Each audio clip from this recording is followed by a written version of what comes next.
चांद पर सफल लैंडिंग के बाद अब चंद्रयान-3 मिशन अपने अगले फेज के काम पर लग गया है। सॉफ्ट लैंडिंग के बाद लैंडर प्रोपल्शन मॉड्यूल के जरिए इसरो के डेटा सेंटर से जुड़ गया है। लैंडिंग के बाद लैंडर ने चंद्रमा की पहली तस्वीर भी भेजी। वहीं प्रज्ञान रोवर लैंडर विक्रम से बाहर आकर चंद्रमा की जमीन पर पहुंच गया है। अब 14 दिनों तक लैंडर विक्रम और रोवर प्रज्ञान चांद की सतह पर अलग अलग लेवल पर रिसर्च करेंगे, जो भविष्य में चंद्रमा पर जीवन की खोज में मददगार होंगे। चंद्रयान-3 की 23 अगस्त को चांद पर सॉफ्ट लैंडिंग हो गई थी। इसके बाद रोवर प्रज्ञान भी लैंडर विक्रम से बाहर आ गया। लैंडिंग के करीब 2.5 घंटे बाद प्रज्ञान बाहर आया। धूल के पूरी तरह से खत्म होने के बाद प्रज्ञान को इसरो ने विक्रम से बाहर निकाला।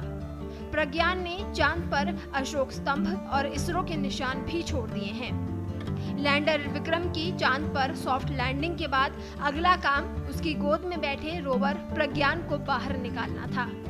अब असली मिशन शुरू होगा और विक्रम और प्रज्ञान मिलकर चांद के दक्षिणी ध्रुव का हालचाल बताएंगे। इसरो के मुताबिक रोवर प्रज्ञान लैंडर विक्रम से बाहर आ गया और उसने चांद पर अशोक स्तंभ और इसरो के निशान छोड़ दिए हैं। प्रज्ञान अब 14 दिन तक चांद पर रहकर स्टडी करने वाला है और डेटा कलेक्ट कर लैंडर विक्रम को भेजने वाला है। यहाँ से सभी जानकारियाँ धरती पर बैठे इसरो के साइंटिस्ट को भेजी जाएंगी।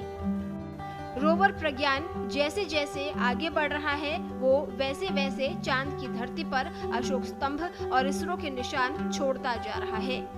प्रज्ञान के पहियों पर इसरो और अशोक स्तंभ के निशान बने हैं, तो जैसे जैसे वो आगे बढ़ेगा चांद की धरती पर ये निशान छोड़ता जाएगा। और खास बात यह है कि ये निशान आने वाले कई हजारों सालों तक नहीं मिटने वाले हैं, यानी परमानेंटली ये निशान चांद की धरती पर देखने को मिलेंगे। इसरो ने चंद्रयान-3 की सॉफ्ट लैंडिंग से पहले इसकी जानकारी दी थी। इसमें रोवर के एक तरफ के पहियों पर इसरो का निशान है और दूसरी तरफ के पहियों पर अशोक स्तंभ का निशान बना है। आपको बता दें, चंद्रयान-3 के लैंडर विक्रम की चांद पर सॉफ्ट लैंडिंग के दौरान काफी ज्यादा धूल उड़ने लगी थी। वहाँ गुरुत्वाकर्षण पृथ्वी की तुलना में काफी ज्यादा कम है, जिसकी वजह से पृथ्वी की तरह वहाँ जल्दी धूल नीचे बैठती नहीं है। इसरो के वैज्ञानिकों ने पहले धूल के बैठने का इंतजार किया और फिर वो नीचे उतारा। अगर उसको लैंडिंग के तुरंत बाद ही उतार दिया जाता तो इसके कैमरों पर धूल जमा हो जाती और रोवर में लगे उपकरणों को भी नुकसान हो सकता था। रोवर को मिशन पूरा करने में समस्या हो सकती थी। आपको जानकर साथ ही ये भी हैरानी होगी कि प्रज्ञान रोवर की लाइफ एक लूनर डे है, यानी कि मून पर सिर्फ 1 दिन, लेकिन धरती पर ये 1 दिन 14 दिन के बराबर होगा।